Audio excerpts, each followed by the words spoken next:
Hi music scholars! I am here this morning to read to you a story and talk about the brass family of instruments. Today my story is called Trombone Shorty, and we'll be talking about the brass family of instruments because Trombone Shorty was a brass player. So in the brass section of instruments in the orchestra, we're going to focus on 4 instruments really mainly. The first one is called a trumpet. The second one is a trombone. The third one is a French horn.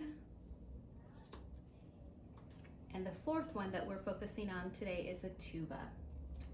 There are other instruments in the brass family, but for our purposes, these are the ones that we're going to be talking about mainly.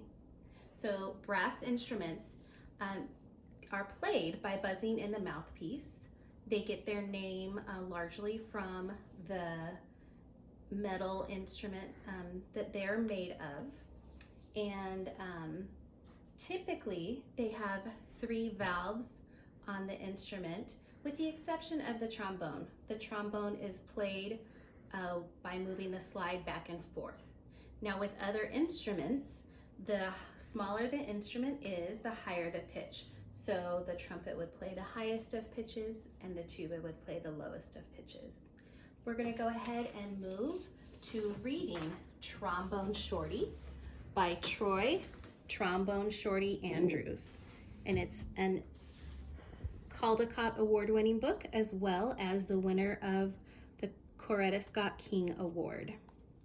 This book is an AR quiz, so I'll be sharing the quiz number and reviewing some information with you at the end of our story. So Trombone Shorty, written by Trombone Shorty. Pictures by Brian Collier. Where ya? Where ya? We have our own way of living down here in New Orleans and our own way of talking too. And that's what we like to say when we want to tell a friend hello. So, where ya? Lots of kids have nicknames, but I want to tell you the story of how I got mine. Just like when you listen to your favorite song, let's start at the beginning, because this is a story about music. But before you can understand how much music means to me, you have to know how important it is to my hometown, my greatest inspiration.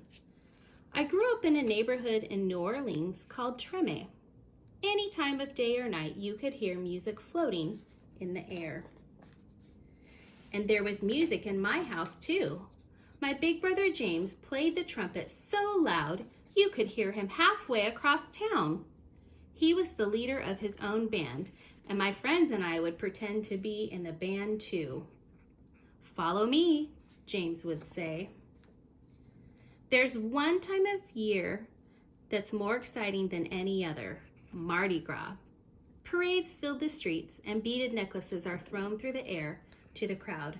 I loved the brass bands with their own trumpets, trombones, saxophones, and the biggest brass instrument of them all, the tuba, which rested over the musician's head like an elephant's trunk. "Where ya? Where ya?" the musicians would call. All day long, I could see brass bands parade by my house while the neighbors danced along. I loved these parades during Mardi Gras because they made everyone forget about their troubles for a little while. People didn't have a lot of money in Treme, but we always had a lot of music. I listened to all these sounds and mixed them together, just like how we make our food. We take one big pot and throw in sausage, crab, shrimp, chicken, vegetables, rice, whatever's in the kitchen, and stir it all together and let it cook. When it's done, it's the most delicious taste you've ever tried. We call it gumbo, and that's what I wanted my music to sound like. Different styles combined to create my own musical gumbo. But first, I needed an instrument. The great thing about music is you don't even need a real instrument to play. So my friends and I decided to make our own. We might have sounded different from the real brass bands, but we felt like the greatest musicians of Treme. We were making music, and that's all that mattered. Then one day I found a broken trombone that looked too beaten up to play music anymore. It didn't sound perfect, but finally, with a real instrument in my hand, I was ready to play. The next time the parade went by my house, I grabbed that trombone and headed out into the street. My brother James noticed me playing along and smiled proudly. "Trombone Shorty," he called out, because the instrument was twice my size. "Where ya at?" From that day on, everyone called me Trombone Shorty. I took that trombone everywhere I went and never stopped playing. I was so small that sometimes I fell right over to the ground because it was so heavy. But I always got back up, and I learned to hold it up high. I listened to my brother play songs over and over, and I taught myself these songs too. I practiced day and night, and sometimes I fell asleep with my trombone in my hands. One day my mom surprised me with tickets to the New Orleans Jazz and Heritage Festival, the best and biggest music festival in town. We went to see Bo Diddley, who my mom said was one of the most important musicians of all time. As I watched him on stage, I raised my trombone to my lips and started to play along. He stopped his band in the middle of the song and asked the crowd, "Who's that playing out there?" Everyone started pointing, but Bo Diddley couldn't see me because I was the smallest one in the place. So my mom held me up in the air and said, "That's my son, Trombone Shorty." "Well, Trombone Shorty, come on up here," Bo Diddley said. The crowd passed me overhead until I was standing on the stage next to Bo Diddley himself. I walked right up to the microphone and held my trombone high up in the air, ready to blow. "What do you want to play?" Bo Diddley asked. "Follow me," I said. After I played with Bo Diddley, I knew I was ready to have my own band. I got my friends together and we called ourselves the 5 o'clock band because that was the time we went out to play each day after finishing our homework. We played all around New Orleans. I practiced and soon my brother James asked me to join his band. When people wondered who the kid in the band was, he'd proudly say, "That's my little brother, Trombone Shorty. Where ya at?" And now I have my own band called Trombone Shorty and Orleans Avenue, named after a street in Treme. I've played all around the world, but I always come back to New Orleans. And when I'm home, I make sure to keep my eyes on the younger musicians in town and help them out, just like my brother did for me. Today I play at the same New Orleans Jazz Festival where I once played with Bo Diddley.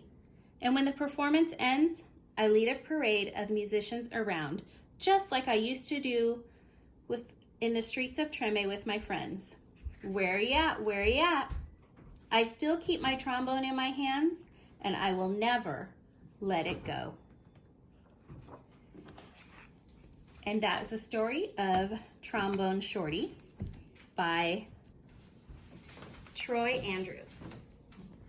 So I just want to ask you a few questions about the book Trombone Shorty. These are going to be true-false questions. And the first questions relate specifically to my book. So think to yourself if the answer is true or false, and then I'll tell you. Trombone Shorty got his name because he was picked on for being short. Is that true or false? Hopefully you thought false. The second question, Trombone Shorty was born in New Orleans, Louisiana. Is that true or false? And the answer is true. And finally, Trombone Shorty and Orleans Avenue play in venues in New York, California, and around the world. Is that true or false? And the answer to that question is true. A couple of questions about brass instruments. Brass instruments get their name because the reed vibrates against the mouthpiece. So think to yourself if that's true or false. And that would be false. Brass instruments are played as you buzz into the mouthpiece.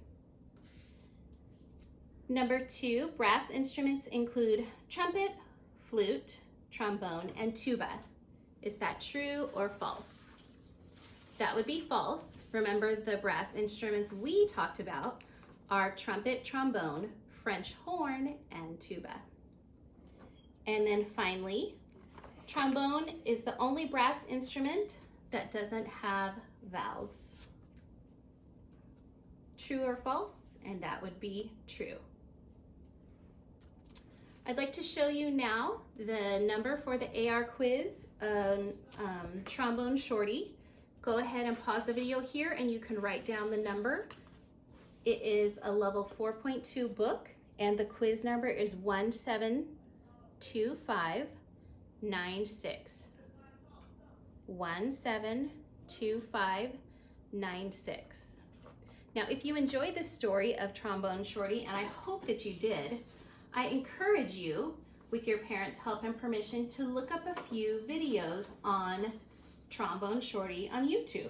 The first video, titled Trombone Shorty at age 13, shows Trombone Shorty playing when he was just 13 years old with some other very famous jazz musicians. Pretty outstanding. And then secondly, as an adult, Trombone Shorty and Orleans Avenue are playing Back of Town live.